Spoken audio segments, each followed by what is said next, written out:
ಯಾರು ಹುಡುಗಿ? Hand bucket ನೋಡು.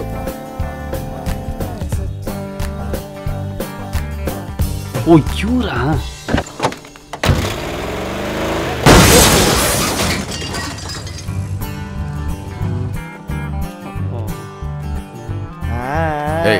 ಬರ್ಲೆ ತಗ.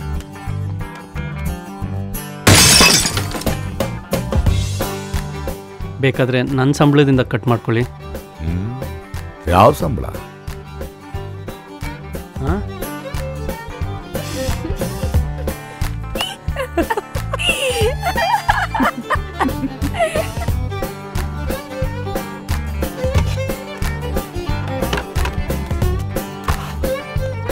ಬಿರಿಯಾನಿ ಪಾರ್ಸಲ್ ರೆಡಿ ಆಯ್ತಾ? 6 ಪ್ಲೇಟ್ ಮುದ್ದೆ, 3 ಪ್ಲೇಟ್ ಚಾಪ್ಸು.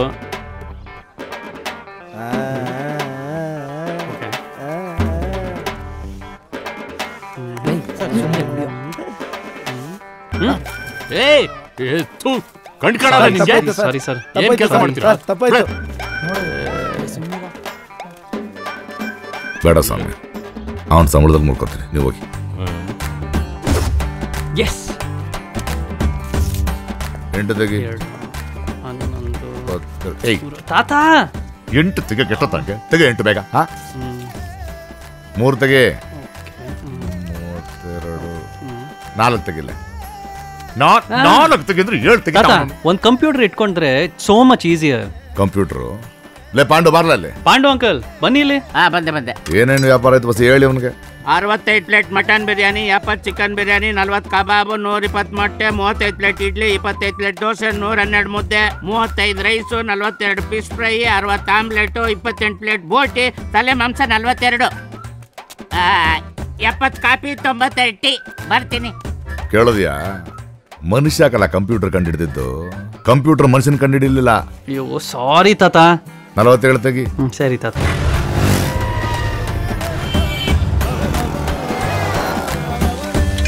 ಏನ್ ಸಾಂಬಾರ?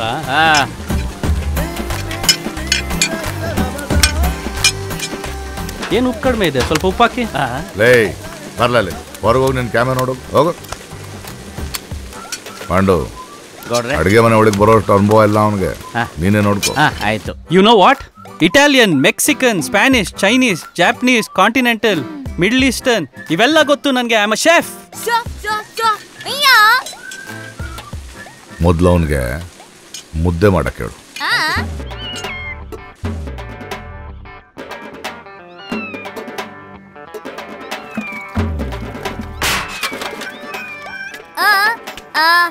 ಓ ಥ್ಯಾಂಕ್ಸ್.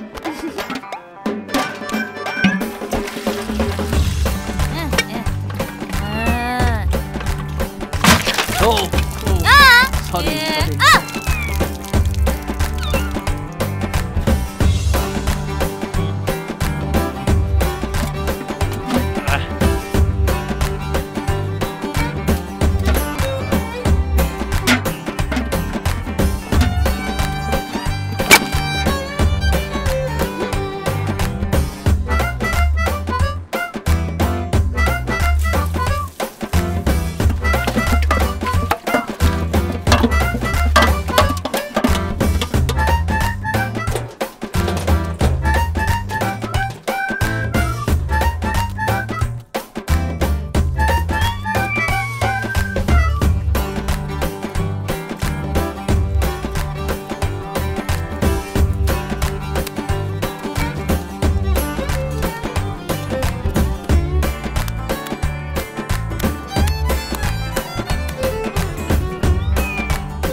ಮುದ್ದೆ ನಾನು ಗೆದ್ದೆ.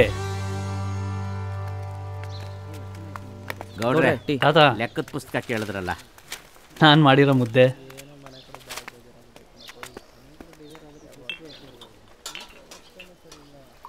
ಪರವಾಗಿಲ್ಲ ಕಂಬಿಡ್ಲಾ. ಎಸ್ ಸಂದಾಕೆ ಐತೆ. ಇಲ್ಲಿ ನೋಡು ಮಗ, ಹೊಟ್ಟೆ ತುಂಬೋ ಥರ ಅಡುಗೆ ಮಾಡೋದು ಮುಖ್ಯ ಅಲ್ಲ, ಅದು ತಿಂದೋರ ಮನಸ್ಸು ತುಂಬಬೇಕು. ಅದು ಪಾಕಶಾಸ್ತ್ರ ಅಂದರೆ ಅರ್ಥ ಆಯ್ತಾ?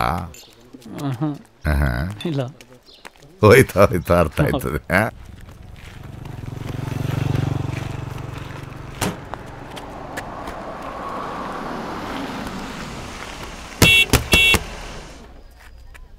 ಯಾಕ್ರಿ ದಾರಿ ಇಲ್ವಾ? ಹೋಗ್ರಿ.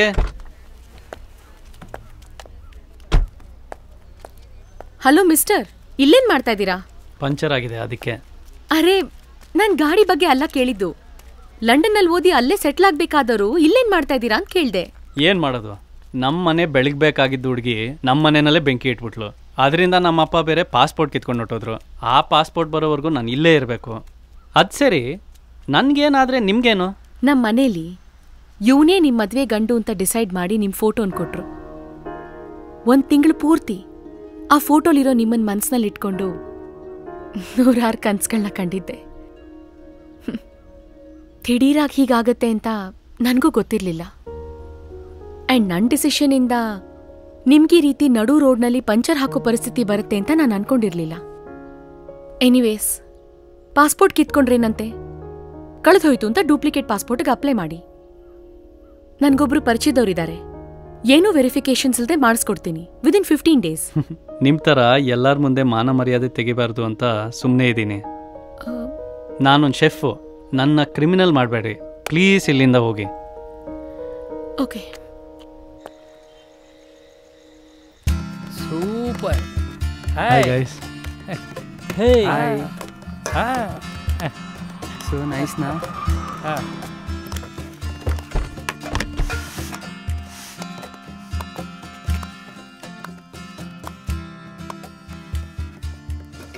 ಓಹೋ, ಎತ್ತ ಮಗ ಎಂಜಿಲ್ ಎತ್ತೋದು ನೋಡಿ ಇವತ್ತು ನನ್ನ ಜನ್ಮ ಸಾರ್ಥಕ ಆಯ್ತು.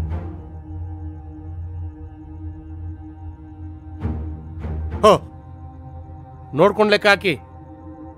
ಕೋಟಿಗಟ್ಲೆ ಟರ್ನ್ ಓವರ್ ಆಗೋ ಬಿಸ್ನೆಸ್ ಅಲ್ವಾ ನಿಮ್ದು? ನಷ್ಟ ನಿಮ್ ಕೈಲಿ ತಡ್ಕೊಳಕ್ಕಾಗಲ್ಲ.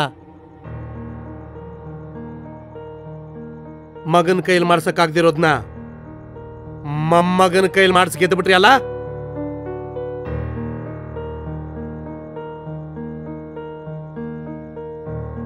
ಚಂದ್ರು, ನಿನ್ ದಾರಿ ನೀನ್ ನೋಡ್ಕೊಂಡಂಗೆ ಅವನ ದಾರಿ ಅವನ್ ನೋಡ್ಕೊಳ್ಳಿ ಬಿಡ್ಲಾ?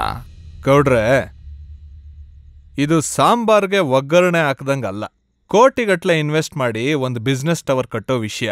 ನಿಮಗ್ ತಿಳಿದಲೇ ಇರೋ ವಿಚಾರದಲ್ಲಿ ತಲೆ ಹಾಕಿ ಯಾಕೆ ತಲೆ ಹಾಳು ಮಾಡ್ಕೋತೀರಾ? ಏ ಹೆಲೋ, ನೀವ್ ಈ ವಿಚಾರದಲ್ಲಿ ಸುಮ್ಮನೆ ತಲೆ ಹಾಕ್ಬೇಡ್ರಿ. ಹೇಯ್ ಮುಚ್ಚಬಾಯಿ,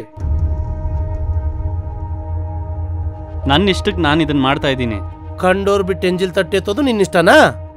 ಅಂದ್ರೆ ಒಂದು ದೊಡ್ಡ ಬಿಸ್ನೆಸ್ ಟವರ್ಗೆ MD ಆಗಿರೋದು ನಿನ್ನ ದೃಷ್ಟಿಲಿ ಇದಕ್ಕಿಂತ ಕೀಳ? ಇಲ್ಲಿ ಯಾರು ನನ್ನ ಫೋರ್ಸ್ ಮಾಡ್ತಾ ಇಲ್ಲ ಡ್ಯಾಡ್.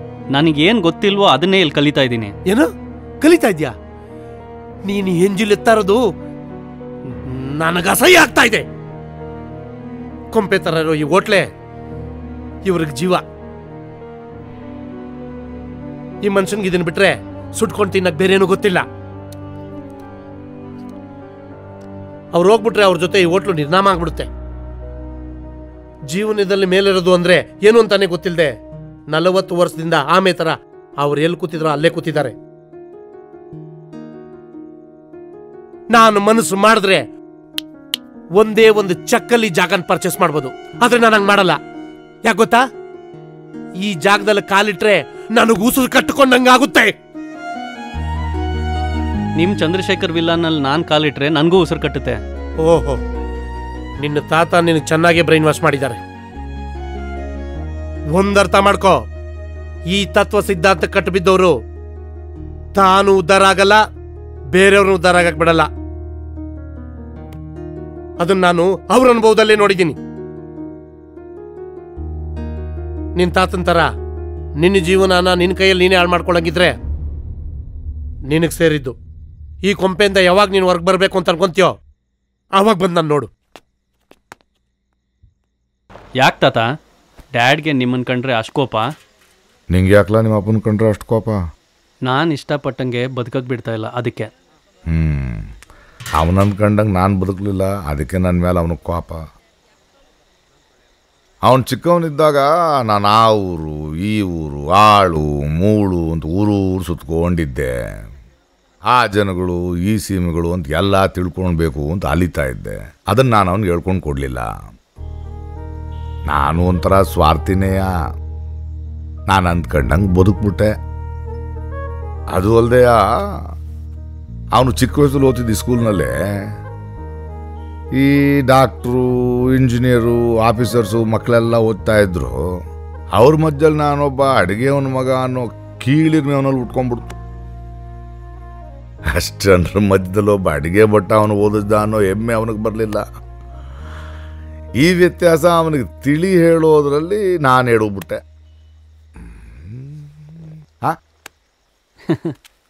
ಇಷ್ಟೆಲ್ಲ ಆದ್ರೇನು ನೀವು ಮಾತ್ರ ನಿಮ್ಮ ಮಗನ್ ಬಿಟ್ಕೊಡಲ್ಲ. ಹಂಗೇನಿಲ್ಲ, ಅದೊಂಥರ